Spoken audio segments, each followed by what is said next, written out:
Hi, this is Ken Stafford again, and I want to continue our discussions on forces and analysis.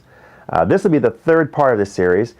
Initially, we've talked about how we can, the philosophy behind force analysis. We had some simple example of two force member and a truss as applied to a truss. But now let's get into a more interesting robotic application.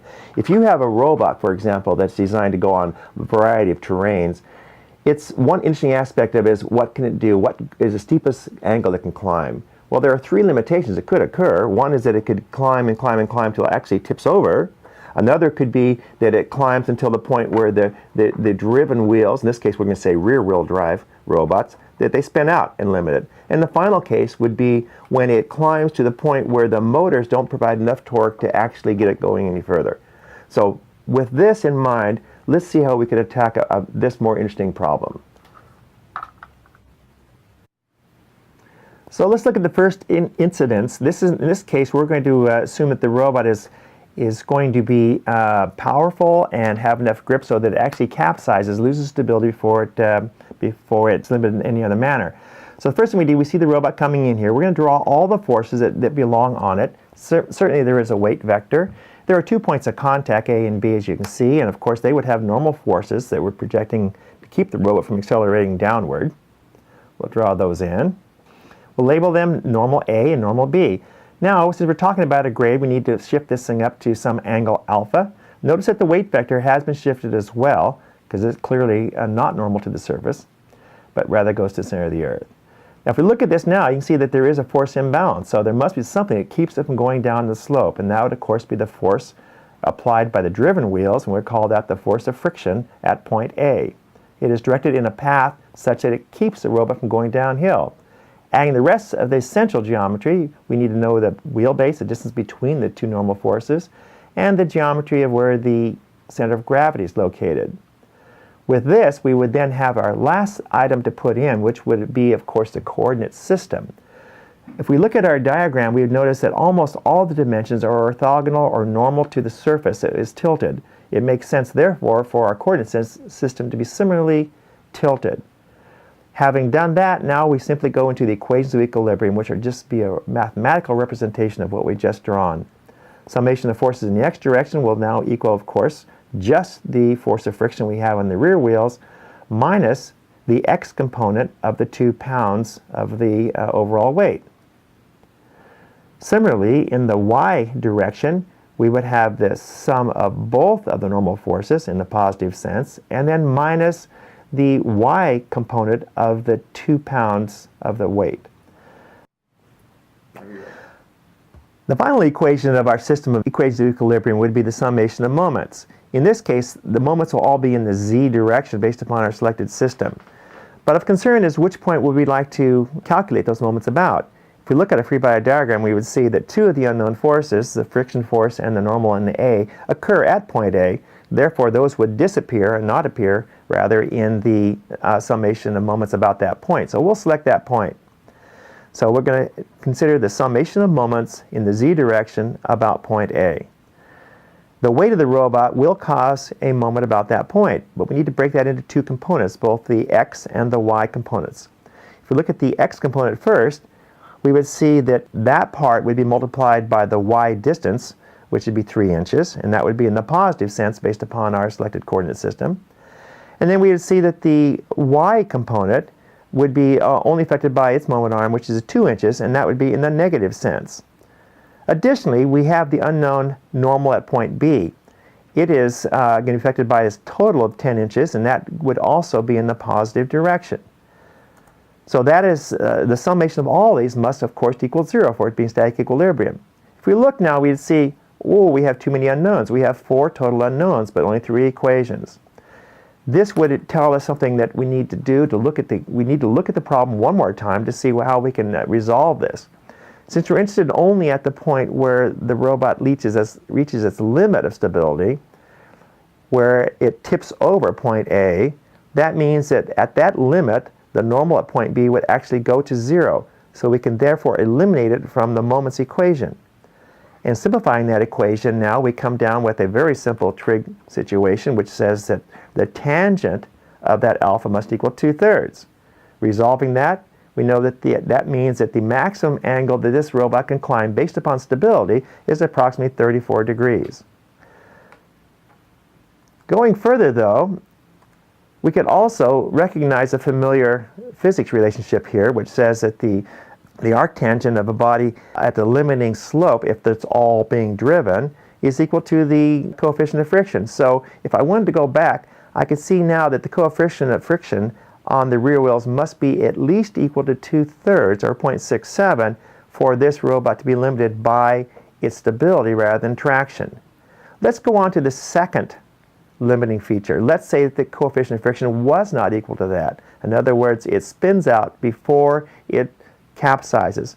Well, the equations remain the same. We can go through these, but now since we're talking about a limiting friction, we can then substitute the friction, the unknown friction at point A, to the familiar mu times the normal at A. And so now we'll substitute that in here. We'll do some just some conversions here to isolate that. And we can put that into the equation for forces in Y, rearrange the figures a little bit.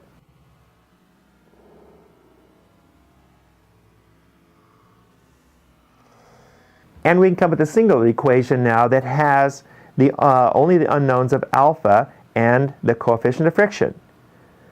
Let's assume, since last time we knew that 0.67 was adequate to cause capsize, let's go ahead and resolve this down a little further, but then let's assume that the coefficient of friction equals not 0.67 but 0.5. If we do that and substitute 0.5 for this, we would see now that the maximum angle that the robot can go is going to be the arctan of 1/2, which is about 27 degrees. The final concern for great ability of a robot is what happens if you have adequate stability, you have adequate traction, but you have motors which simply aren't geared properly to provide you enough torque. So in this case, we need to look at what would have been an internal load in our original free body diagram. If we zoom in on the rear wheel alone, we now have to convert this to a free body diagram where we can analyze the actual torque into that rear wheel.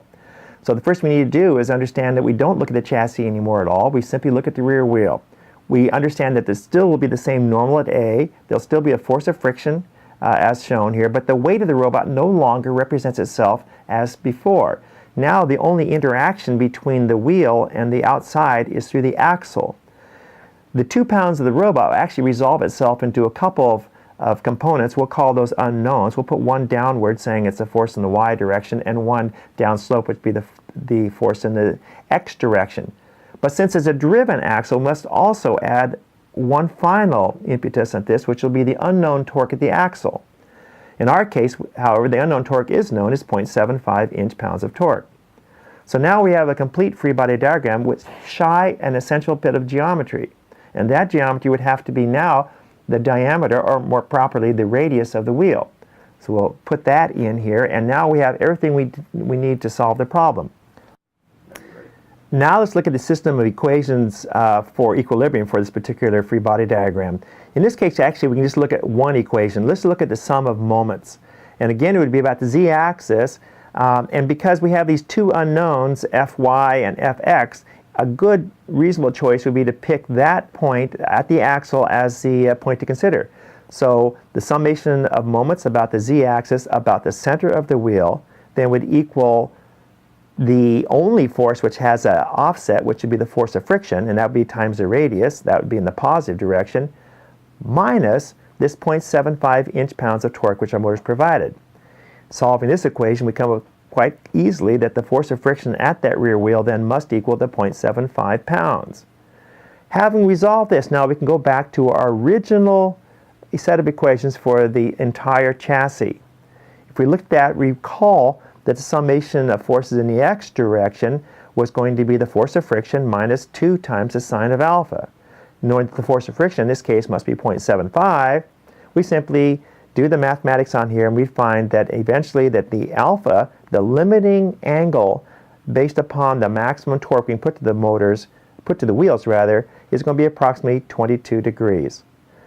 So now we've looked at 3 different situations, all resolvable by using free body diagrams, and equations of equilibrium. And indeed, these are three situations which will occur with any robot that has to negotiate climbs. It'll either be based upon stability, based upon, if not stability, it'll be based upon the limiting friction, and if not that, it can be based upon the limiting torque, based upon the motor selected and the gearing that you've provided for that robot.